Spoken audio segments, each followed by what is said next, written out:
नमस्कार साथियों, मैं विशाल शर्मा आपका स्वागत करता हूं अपने YouTube channel Vrinda short and tip पर। साथियों, आज हम रामधारी गुप्ता खंड 1 की प्रतिलेखन संख्या 19 लिखेंगे, जिसकी स्पीड रहेगी 80 वर्ड पर मिनट। इस डिक्टेशन से संबंधित जो स्मार्ट आउटलाइंस हैं इन्हें मैं स्क्रीन पर दे रहा हूँ। पहले इन्हें बनाकर देखें, उसके बाद डिक्टेशन लिखें। अब मैं डिक्टेशन बोलने जा रहा हूँ। रेडी महोदय जब तक अहिंदी भाषी हिंदी को हृदय से स्वीकार नहीं करते, तब तक वह राष्ट्रभाषा का स्थान नहीं पा सकती, और यह तभी हो सकता है जब वे यह समझें कि इसमें उनका भी योगदान है और उन्होंने इससे केवल लिया ही नहीं बल्कि इसे कुछ दिया भी है, और उन पर कोई दूसरी भाषा लादी नहीं गई है, बल्कि यह उनकी ही भाषा है। मेरे कहने का अर्थ यह नहीं कि आप उनकी ही व्याकरण अपना लें। इसका अर्थ यही है कि आप उदारतापूर्वक जितना ले सकते हैं ले लें। भाषा इसी प्रकार बन सकती है। यह भी आवश्यक नहीं है कि उसको स्वीकार करने पर आप वही लिखना आरंभ कर दें, परंतु जो वे लिखें उसको आप गलत न समझें। आज किसी भी भाषा का रूप वही नहीं है जो उसके प्रारंभिक काल में था। उसमें परिवर्तन होता रहता है। हिंदी के इतिहास में भी आपको यही बात मिलेगी।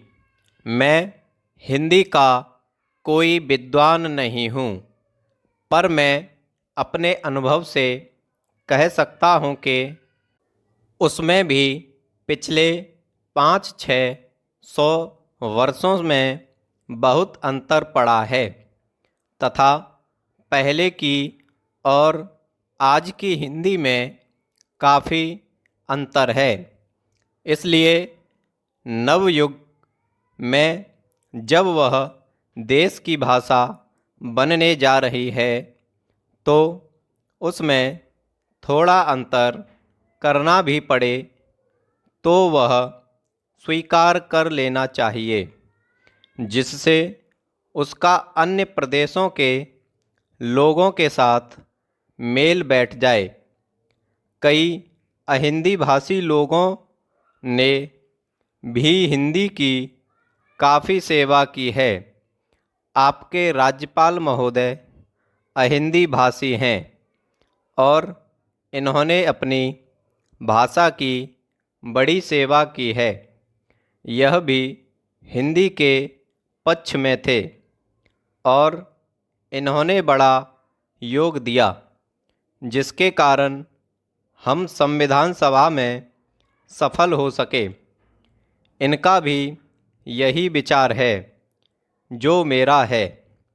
मैं चाहता हूँ कि इनको भी हिंदी की सेवा करने का अवसर दिया जाना चाहिए। उसका फल हिंदी के लिए और देश के लिए अच्छा ही होगा। Paragraph change.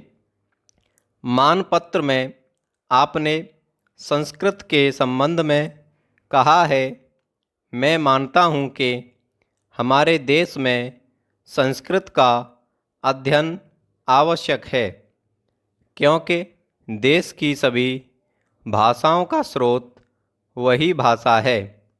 संस्कृत से हमारा संबंध अटूट है।